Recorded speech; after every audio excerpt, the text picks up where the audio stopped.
घेतो घेतो भगवान बाबांच्या नावानं, बाळू मामाच्या नावानं मराठवाडा ही क्रांतिकारकांची भूमी आहे आणि या क्रांतिकारकाच्या भूमीमध्ये बीड जिल्हा क्रांतिकारी आहे। संत भगवान बाबाच्या पावन स्पर्शानं पावन झालेली ही भूमी आहे। कवी मुकुंदराज यांचा सहवास या भागाला लाभलाय।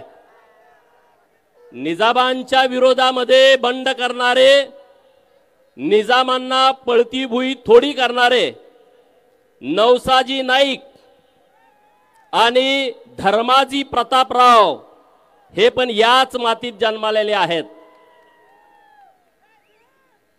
आणि ज्यांच्याकडे बघून, ज्यांचा आदर्श घेऊन व्यासपीठावरती भुजबळ साहेब सोडून जे बाकीचे तरुण मंडळी आहेत हे जे सत्तेचं पाणी चाकतायत, ज्यांचा आदर्श घेतला, ज्यांचं नाव घेतलं तर 12 हत्तीचं बळ येत आहे, असे ओबीसीचे नेते स्वर्गीय गोपीनाथरावजी मुंडे साहेब आज आमच्या अधिकारावरती गदा येते। आमच्या हक्काचं संरक्षण करण्यासाठी मागच्या 2 वर्षापूर्वी कुणाची बोलायची हिम्मत होत नव्हती। अशा काळामध्ये ज्या सिंहानं डरखाळी फोडली ते छगनराव भुजबळ साहेब व्यासपीठावरती आहेत।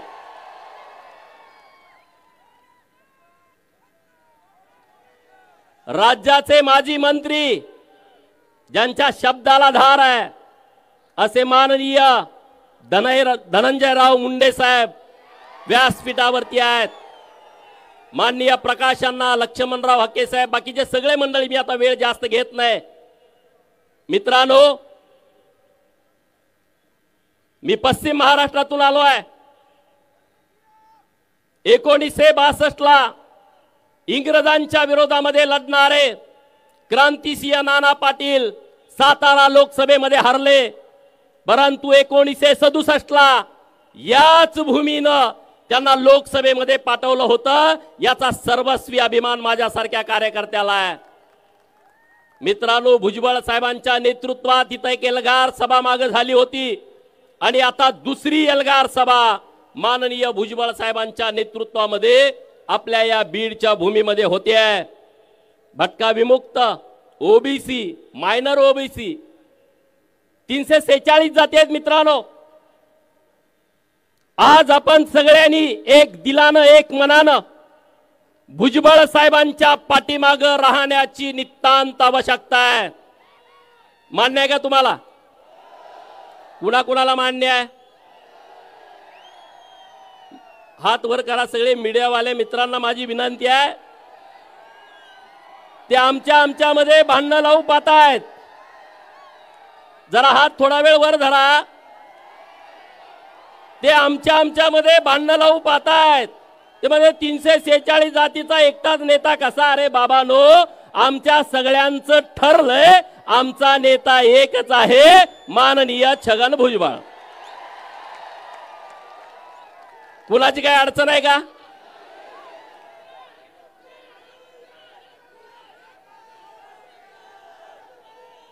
मित्रांनो, माधव हा फॉर्म्युला आपण मागे बघितला होता राजकारणामध्ये। माधव म्हणजे कृष्ण आणि कृष्ण नीती आपण आता अवलंबली पाहिजे। सगळ्यांनीच लढायची आवश्यकता नाही, सगळ्यांनीच हातामध्ये सुदर्शन चक्र घेण्याची आवश्यकता नाही आणि प्रत्येक वेळेस लढताना आपल्याच हातात बाण येईल असं नाही। कधी कधी अर्जुनाकडे बाण द्यावा लागतो आणि आपल्या सर्वांचा अर्जुन इथं व्यासपीठावरती बसलाय, बाण त्यांच्या हातामध्ये आहे, बाण त्यांच्या हातामध्ये आहे। आपण सगळे सैन्याच्या भूमिकेत आहोत, कार्यकर्त्याच्या भूमिकेत आहोत। तिकडच्या आळीमध्ये बऱ्याच गडबडी सुरू आहेत, त्यांना माहित आहे ओबीसी मध्ये जर फूट पाडली तरच आपलं गणित जुळू शकतं. आणि म्हणून त्याने एक पिल्लू सोडलं. काय पिल्लू सोडलं की धनगरांना एसटीतून आरक्षण द्या, आमचा पाठिंबा आहे. धनगरांना एसटीतून आरक्षण द्या, तुमचा पाठिंबा आहे. आणि तुमचा बाप तिकडे बसलाय, तो तिकडे विरोध करायला लावतोय. हे कळत नाही का रे धनगरांना? धनगर काय एवढे काय तुम्हाला काय येडे वाटतायत का रे? घोडे लावण्याच्या तयारी धनगर आहे आता. तुम्ही त्या नादाला लागू नका.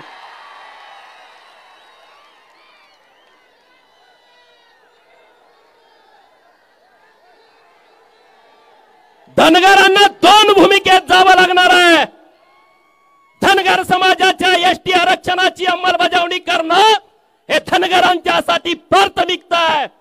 आम्ही लढाई लढू, रस्त्यावरची लढू, न्यायालयातली लढू, सरकार बरोबरची लढू. धनगरांच्या एसटी आरक्षणाची अंमलबजावणी करणं ही आमची प्राथमिकता आहे. परंतु 346 जातीचा समूह असणाऱ्या ओबीसीच्या आरक्षणाचा संरक्षण करण्याची जबाबदारी ही सुद्धा धनगरांच्या वरती आहे. म्हणजे तुम्हाला दुहेरी भूमिका घ्यावी लागेल. मी म्हणतोय ती योग्य आहे का अयोग्य आहे? जरा जोरात आवाज येऊ द्या. म्हणजे दोन भूमिकेमध्ये धनगरांना जावं लागेल. अख्ख्या भटक्या जमातीनं वंजारी समाजाचा आदर्श घेण्याची आवश्यकता आहे. लढायचं कसं, उभा कुठं राहायचं, अधिकारी कसं व्हायचं, हे वंजारी समाजाकडून सगळ्या ओबीसी आणि धनगरांनी शिकला पाहिजे. धनगरांनी तर पहिलं शिकलं पाहिजे. अरे मग या प्रस्थापिताच्या छाताडावरती घरी जाऊन नाचाल तुम्ही, एवढी क्षमता आणि ताकद तुमच्यामध्ये आहे. माझा माळी समाज एकजूट आहे, परंतु शांत आणि संयमी आहे. आणि म्हणून हे महादेव भुजबळ साहेबांच्या उपस्थितीमध्ये मी त्यामध्ये काही विषय जोडणार आहे. माळी धनगर वंजारी हा माधव आता आपल्याला तो माधव राव करावा लागणार आहे. म्हणजे माळी धनगर वंजारी रामोसी आणि वडार हे समाज आपल्या बरोबर जोडून छोट्या छोट्या समाजाला, बंजारा समाज आपला मोठा आहे, एसटी आरक्षणाची मागणी आहे. हा आम्ही आमच्यात काही करू, आमचा पाठिंबा या सगळ्या विषयाला. परंतु ओबीसीची चळवळ खिळखिळी करण्यासाठी एका बाजूला धनगरांना पाठिंबा द्यायचा. पाठिंबा कोण देतोय? तो कारखानावाला. काय नाव त्याचं? अरे त्याच्या गावामध्ये अहिल्या देवीचा पुतळा लावायला ह्या अवलादीनं विरोध केला. तो झेंडा लावायला देत नाही आणि तो धनगरांना आरक्षण द्या म्हणतोय. हाकेसराच्या गाडीवर दगड टाकणारा गेवराईतला म्हणतोय धनगरांना आरक्षण द्या. अरे काय आम्ही एवढे येडे राहिलोय काय? हा म्हणजे ओबीसीचं सगळं आरक्षण केलं पाहिजे, धनगर बाजूला पडला पाहिजे. माळी समाजाला एकटं पाडायचं आणि वंजाऱ्यांना शिव्या द्यायच्या, हा तुमचा एक कलमी कार्यक्रम चाललाय. समाजाला कशा काय शिव्या देऊ शकता रे? कसं काय तुम्ही देऊ शकता समाजाला शिव्या एखाद्या? आणि म्हणून हे इथून पुढच्या काळामध्ये आपण खपून घ्यायचं नाही. खपून घेणार का? अरे दोन नेते आपले ओबीसीचे आहेत. छगन भुजबळ साहेब एकदा बोलले होते प्रेसमध्ये की बाबा आज आमच्या आरक्षणावरती एवढी गदा येते. गोपीनाथराव मुंडे साहेब आज हयात नाहीत. दोघंही आपले वाघ लढत होते. मित्रांनो, मुंडे साहेबांसारखा एक राजबिंडा नेता आपल्याला लाभला होता. एखादा सुपरस्टार सुद्धा मुंडे साहेबापेक्षा कमी देखणा असेल. व्यासपीठावर बसले आणि कंगवा फिरवायला लागले ना, आपण बघत राहायचो. बोलायला लागले तर ऐकत राहायचो. असे दोन नेते आपल्याला मिळालेत मित्रांनो. आणि म्हणून आपल्यात घाई गडबड करायची नाही. आपल्यात फूट पाडायचा प्रयत्न सुरू आहे. सतरंजीवरती बसायची वेळ आली. मला सांगितलं संयोजकांनी, गोपीचंद सतरंजी उभास, मी मांडी घालून खाली बसणार. कारण ओबीसीचा हक्क महत्वाचा आहे. ओबीसीचं संरक्षण महत्वाचं आहे. आपण सगळे नेते होऊ शकत नाही, आपण सगळे राजकारण यात आणायचं नाही. आपला ओबीसी चळवळीचा एकच नेता आहे आणि तो छगन भुजबळ साहेब आहे. आणि छगन भुजबळ साहेब ठरवतील ती दिशा आपली आहे. हे तुम्हाला मान्य आहे ना?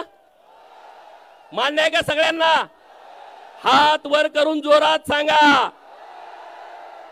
मग आता भुजबळ साहेब तुम्ही ठरवाल ती दिशा आहे आणि त्या दिशेच्या सोबत आम्ही सगळेजण आहोत. अरे सरसकटचं प्रकरण आलं, सरसकटचं प्रकरण आलं. आमच्या मामीला द्या, मामाच्या मामीला द्या, मामीच्या काकाला द्या, काकाच्या पुतण्याला द्या. अरे काय सरसकट प्रकरण गेल्या वर्षी आलं, त्याचं एवढं वादळ उठलं. भुजबळ साहेबांच्या नेतृत्वात आपण सगळे एक झालो आणि बाबांनो ते सरसकटचं प्रकरण जागच्या जागी थांबलं. थांबलं की नाही थांबलं? नाहीतर आता सगळे आम्ही हे आहे आम्ही ते. आता मग तुम्ही कसं काय रे? तुम्हाला कमीपणा वाटत नाही का आमच्या बरोबर बसायला? हा, गरीब मराठा समाजाच्या विरोधामध्ये ना मुंडे साहेब होते, ना भुजबळ साहेब आहेत, ना गोपीचंद पडळकर आहे, ना धनंजय मुंडे साहेब आहेत. गरीब मराठा समाजाच्या विरोधात आम्ही कधीच नाही. जे तुम्हाला वेगळं आरक्षण दिलंय त्या वेगळ्या आरक्षणाचं आम्ही सगळे समर्थन करतो. करतो की नाही? वेगळं आरक्षण आहे नाही तुम्हाला ओबीसी विरोध करतोय, ओबीसी विरोध करतोय. मीडियावाल्या मित्रांना माझी विनंती आहे, ओबीसी सगळा समाज गरीब मराठा समाजाला, मागासल्या मराठा समाजाला जे वेगळं एससीबीसीचं आरक्षण दिलंय त्याचं आम्ही कालही समर्थन करत होतो, आजही समर्थन करतोय आणि उद्याही समर्थन करणार आहे. आम्ही गरीब मराठा समाजाच्या विरोधात नाही, पण गरीब मराठा समाजाचं भांडवल करून जो प्रस्थापित मराठा समाज आहे तो आमच्या सुताराचं, कुंभाराचं, लोहाराचं, घिसाड्याचं, गावगाड्यातल्या राहणाऱ्या छोट्या छोट्या समाजाचं सरपंच पद हिसकावू पाहतोय, याला आमचा विरोध आहे. म्हणे सुताराचा पोरगा सरपंच झाल्यावर आम्ही कसं पुढे बसणार? मी चंद्रकांत दादांचं खरं तर अभिनंदन करेन. त्यांनी सांगलीच्या कार्यक्रमामध्ये भूमिका घेतली. या महाराष्ट्रामध्ये जे आरक्षणाचं राजकारण सुरू आहे त्यांना गरीब समाजाची लोक सरपंच पदावरती बसलेली आवडत नाहीत, त्या खुर्चीच्या पुढे बसायला लाज वाटते आणि म्हणून हे आरक्षणाचा हा घाट त्यांनी घातलेला आहे. पण हा सगळा समस्त ओबीसी समाज तुमचा हा घाट हाणून पाडणार आहे. ओबीसीच्या चळवळीमध्ये येताना अरे समोरनं लांडग्याचा कळप अंगावर यायला लागलाय, लांडग्याचा कळप तो तुमच्यावरती अटॅक करायला लागलाय आणि आपण म्हणतोय नाही नाही आम्ही सर्व समावेशक आहे, आम्ही नुसतं ओबीसी नाही, आम्ही सर्व समावेशक आहे. लांडगा तुमचा आता गळा घोटणार आहे आणि आपण म्हणायचं का आम्ही सर्व समावेशक आहे? अरे आपल्या हातात आहे ते फेकून मारलं पाहिजे आणि सांगितलं पाहिजे मी ओबीसी आहे. अरे तुम्ही जरी नाही सांगितलं तर ते म्हणतातच ना. आणि म्हणून मला धनगर सांगायला मला कधी कमीपणा वाटत नाही, लाज वाटत नाही, मला अभिमान वाटतो. मी धनगर आहे पण ओबीसी आहे. मला पत्रकारांनी प्रश्न विचारला आल्या 4 दिवसापूर्वी तुम्ही हिंदू सभेला आलता, आज तर तुम्ही ओबीसी सभेला आलाय. 4 दिवसापूर्वी मी बीड मध्ये आलो होतो. कंधों से आगे छाती नहीं होती, कंधों से आगे छाती नहीं होती, धर्म से बढ़कर जाती नहीं होती. आणि म्हणून परवा आलो होतो धर्माचा विषय होता आणि आज आलोय माझ्या जातीचा ओबीसी लोकांचा विषय आहे आणि त्याचं संरक्षण करण्यासाठी भुजबळ साहेबांच्या पाठीमागे घोषणा देण्यासाठी कार्यकर्ता म्हणून आलो आहे. आणि पुढे नेहमी येणार आहे मित्रांनो, नेहमी येणार आहे, नेहमी येणार आहे. आणि तुम्ही सगळे गावातले एक व्हा, सगळे एक व्हा. गावातले वाद सगळे संपून टाका. किंवा असा आहे तो तसा आहे, ह्यो अमकाय ह्यो तमकाय, हे राजकारण ते राजकारण. आणि आपल्यामध्ये जर भांडत बसला ना माती होऊन जाल. अत्यंत जबाबदारीनं मी बोलतोय, अत्यंत जबाबदारीनं मी बोलतोय. तुम्ही जर तुमच्यामध्ये डॉक्टर बाबासाहेब आंबेडकर साहेबांनी काय सांगितलं? शिका, संघटित व्हा, संघर्ष करा. आपला नुसता संघर्ष चालू आहे. संघटित कोण होणार? आणि ते संघटित होण्यासाठी आणि तुम्ही आणि आम्ही एकत्रित येऊया। आणि GR तुम्ही चिंता करू नका रे, भुजबळ साहेब लढतायत ताकदीनं। आतापर्यंत कुणाला सर्टिफिकेट मिळालेले नाहीत आणि पुढे मिळणार नाहीत, याची व्यवस्था यांच्या नेतृत्वाखाली होईल, तुम्ही विश्वास ठेवा, याची चिंता करू नका। आणि यांनी अगोदर दाखले काढलेत रे, सरपंच हे नगरसेवक कुठल्या पदावरती आहेत?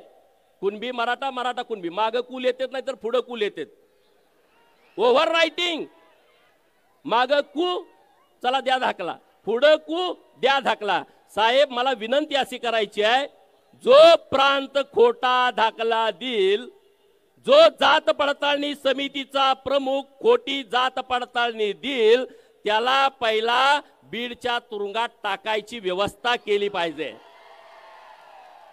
50,000 घेतलं का दाखला देते, पण आज नाही रे, त्यांना काय वाटतंय आम्ही लय दाखले दिले, माग दाखले ह्यांनी काढलेत बरेच। पुण्यामध्ये मला वाटतंय 16 का 17 नगरसेवक या दाखल्यावरती आहेत, नाशिकमध्ये तशी परिस्थिती सगळीकडे आहे। आणि म्हणून याच्यावरती कुठंतरी एकदा निर्णय आला पाहिजे भुजबळ साहेब, ही सगळी लोक आपल्या बरोबर आहेत, आपल्या सोबत आहेत। आणि त्यामुळं मी तुमच्याशी बोलत असताना आता मागे आकडे येतात, 58 लाख नोंदी सापडल्या, 58 लाख कशाला म्हणतात? एक जर 100 वर्षापूर्वी 58 लाख नोंदी सापडल्या, आमची संख्या म्हणे 5 कोटी आहे।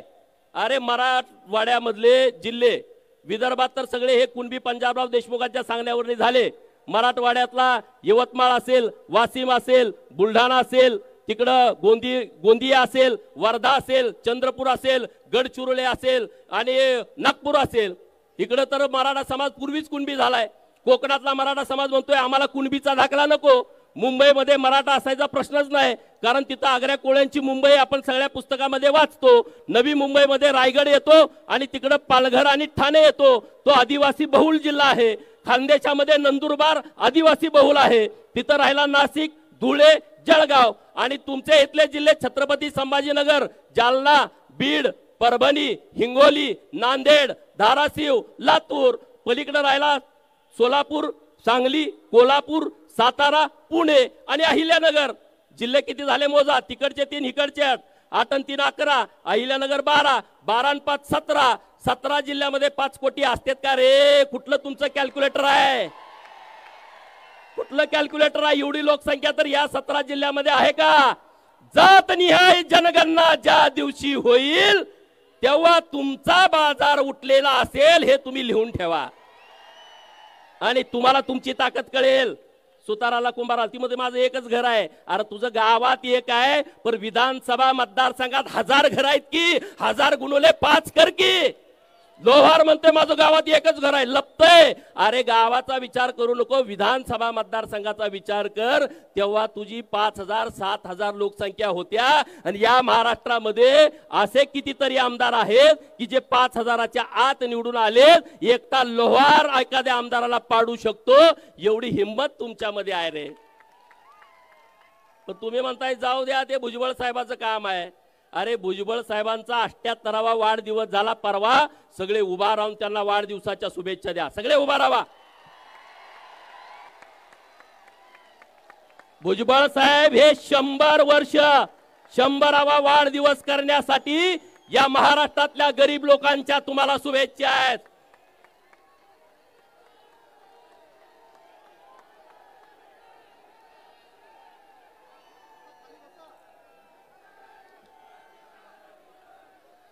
अरे मित्रांनो, हे म्हणले की जिथं मुंडे साहेब जातील, भुजबळ साहेब जातील, तिथं निवडणुकीला पाडा।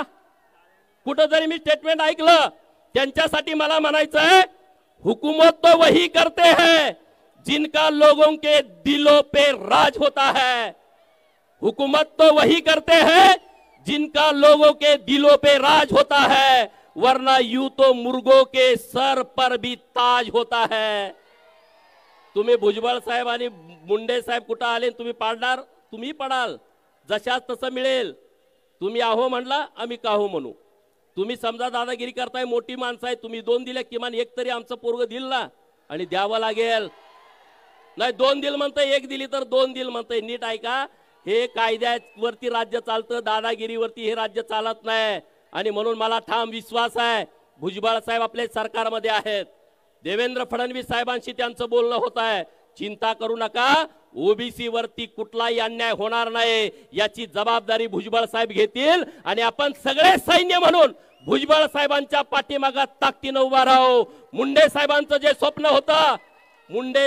जे स्वप्न होतं की जातनिहाय जनगणना झाली पाहिजे ते आता स्वप्न मित्रांनो या वर्षी पूर्ण होत आहे आणि त्यामुळे ओबीसीच्या हक्काला कुणीही कितीही दादागिरी केली किती अन्याय करण्याचा प्रयत्न केला तर धक्का लागू शकत नाही आणि याचं सगळं श्रेय माननीय भुजबळ साहेबांच्याकडे जातं। एवढंच या निमित्तानं बोलतो। माझ्यानंतर बोलणारे नेते मंडळी आहेत। धन्यवाद। जय हिंद, जय मल्हार।